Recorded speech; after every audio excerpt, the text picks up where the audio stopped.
3 पराठे। उस ससुराल में ठंड हर साल आती थी, लेकिन उसके आने की तैयारी पूरी नहीं होती थी। घर छोटा था, कमरे कम थे और कमाई उतनी ही जितनी जिंदगी खींचने के लिए ज़रूरत होती है। उस घर में सुबह की शुरुआत एक सवाल से होती थी, आज कितने पराठे बन सकते हैं? जवाब हमेशा एक ही होता, 3। बहू का नाम था सीमा। शादी को अभी ज़्यादा साल नहीं हुए थे, लेकिन ठंड ने उसके चेहरे पर समय से पहले ही समझ की रेखाएं खींच दी थी। सुबह 4 बजे उठकर वह रसोई में जाती, चूल्हे में आग जलाती, आटे की छोटी छोटी लोइयां बनाती और आलू उबालकर बहुत सोच समझकर मसलती, क्योंकि उसे पता था अगर आलू ज़्यादा पड़ गए तो कल के पराठे कम हो जाएंगे। सास धनिया देवी चौकी पर बैठी रहती, रजाई ओढ़े, हाथों में पुरानी शॉल। वह हर सुबह वही बात कहती, आलू थोड़ा कम डालना। इस बात में हुक्म नहीं होता था, डर होता था। कल का 3 पराठा तवे पर चढ़ते, पहला सास के लिए, दूसरा ससुर के लिए, तीसरा बीच में रखा जाता। सीमा जानती थी यह पराठा उसका नहीं है, यह पराठा उस औरत के हिस्से का है जिसका नाम थाली में नहीं लिखा होता। वह तीसरे पराठे को आधा करती, एक आधा खुद खाती और दूसरा आधा शाम के लिए रख देती। ठंड में और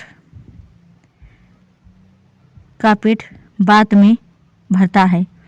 एक दिन ठंड बहुत ज़्यादा पड़ गई, सास की खांसी बढ़ गई, ससुर के हाथ कांपने लगे। घर में दवा नहीं थी।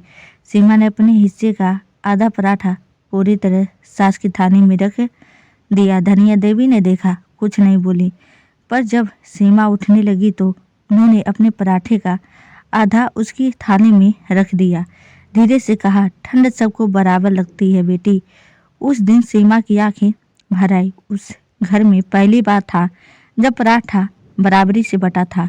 दिन बीतते गए, कभी आलू ज़्यादा हो जाते, कभी कम, कभी तीसरा पराठा पूरा बन जाता, कभी छोटा, लेकिन वह तीसरा पराठा हमेशा सबसे ज़्यादा मायने रखता।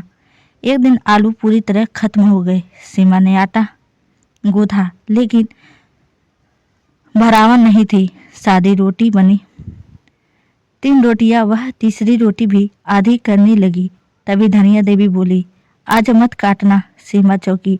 धनिया देवी रोटी उठाई और उसे 2 बराबर हिस्सों में तोड़कर सीमा की थाली में रख दिया। आज हम दोनों बराबर हैं। उस रात सीमा देर तक सो नहीं पाई। उसे लगा ये ससुराल गरीब हो सकता है, लेकिन यहाँ किसी को छोटा नहीं समझा जाता।